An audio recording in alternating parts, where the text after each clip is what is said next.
10년 전에 직장 동료한테 내가 300만 원 빌렸는데 5년 전에 지급 명령장 나서 확정이 됐는데 내가 잊고 있었어. 그런데 인가결정 후에 그 300만 원이 생각났어. 지금 봤더니 이자까지 봤더니 어마어마하게 많아요, 돈이. 그러면 여러분들 이때는 이제 심각하게 두 가지를 고민하셔야 돼요. 복잡한 채무로 고민 중이시라면 유튜브 채동 업무사와 해결해요. 네, 여러분들 이번 시간에 개인회생 진행 중에 새로운 채무가 발생한다면 어떻게 대처하는지에 대해서 오늘 거기에 대해서 좀 말씀을 좀 나눠볼까 합니다. 여러분들 일단 개인회생을 고민을 한다거나 심각하게 상담을 받는다는 거는 거의 이미 지금 돌려막기가 시작이 된 상태죠. 돌려막기가 시작된 상태란 말이에요. 그러면 어쨌든 간에 당사자는 현재 소득으로는 이미 기존의 나의 채무 원리금을 해결할 수가 없는 상황이에요. 그러니까 나의 채무 상태 개선할 수 없는 상황입니다. 돌려막기가 시작되는 거의 그 시점부터는. 그러면 그 시점에 제가 이제 상담하신 분들한테는 이렇게 또 얘기를 해요. 이미 막 돌려막기를 많이 하시고 겨우겨우 버티신 분들한테는 어차피 지금 뭐 원리금 1회차 납입해봤자 진정성 있는 어떤 채무에 대한 어떤 변화가 있는 것 아니거든요. 단순히 그냥 시간만 지금 계속 여러분들 길게 지금 연장시키고 있는 뿐이에요. 그래서 제가 개인회생 하실 거면 이제 더 이상 원리금 납입하지 말고 앞으로 더 이상 다른 데서 돈을 빌려서 또 돈을 막는 거 이런 것도 하시지 마시라고 말씀을 드립니다. 그런데 인생사 본인이라든지 뭐 가족들이 사고가 나서 갑자기 또 목돈을 사용해야 된다거나 본인이나 가족 지인들이 큰 병에 걸려서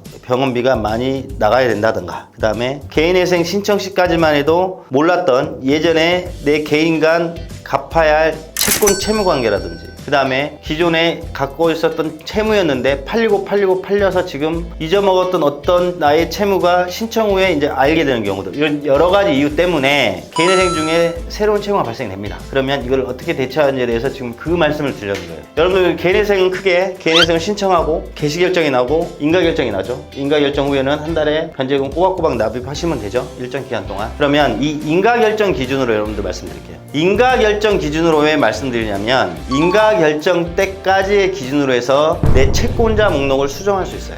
기존에 신청했을 때 내가 올리지 않았던 채권자도 추후에 확인이 된다면 인가결정 때까지 채권자를 수정할 수 있어요. 그러니까 방금 전에 예를 들었던 것처럼 갑자기 사고 나서 또 급하게 또 뭐 제2금융권, 3금융권에서 돈을 차용했다 이러면 인가결정 전까지는 채권자 목록을 수정해서 내가 급하게 채무가 발생될 수밖에 없었던 사유를 소명하고 채권자 목록을 수정하시면 됩니다. 그런데 충분한 사유가 없이 갑자기 또 채무가 발생되면 법원에서는 청산가치에 반영해서 한 달 내는 변제금을 올려 이렇게 나오기 때문에 신청 채무자한테는 불리하겠죠. 그런데 인가결정 이후가 문제예요. 인가결정 이후에는 아주 예외적인 특별한 경우가 아닌 한 채권자 목록 수정을 할 수 없습니다. 그러면 인가결정 후에 내가 예전에 10년 전에 직장 동료한테 내가 300만 원 빌렸는데 5년 전에 지급 명령장 나서 확정이 됐는데 내가 잊고 있었어. 그런데 인가결정 후에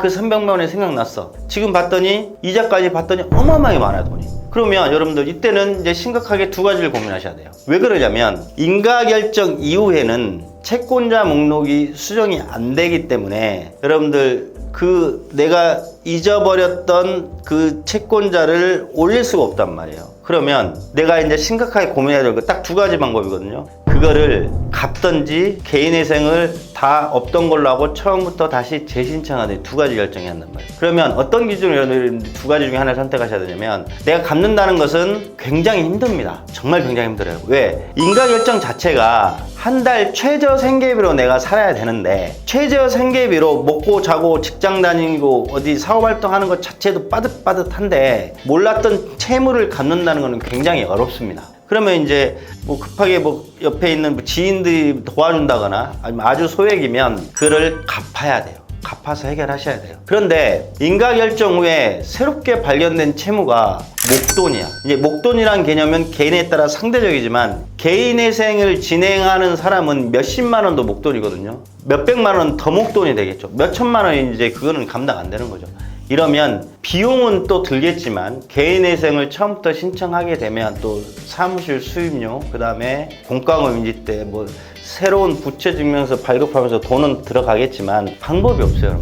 그런데 해서 또 다른 데에다가 또 대출을 받아가지고 그걸 갚게 되면 최저 생계비로 살면서 또 그 대출 원리금을 갚을 수가 없는 상황이란 말이에요. 그렇기 때문에 개인회생 폐지를 심각하게 고민하시고 내가 갚을 수 없는 목돈이라고 판단되면 과감하게 개인회생을 폐지시켜버리시고 다시 처음부터 내가 넣지 않았던 잊었던 채무를 올려서 다시 시작하셔야 됩니다. 결론은 뭐냐면 인가결정 이후에 내가 감당할 수 있는 소액이라면 갚아서 해결하셔야 되고 감당할 수 없는 것이라면 기존 개인회생 절차를 없애시고 처음으로 와서 그 몰랐던 올리지 않았던 채무를 올려셔서 개인회생을 다시 진행하셔야 됩니다. 채무 고민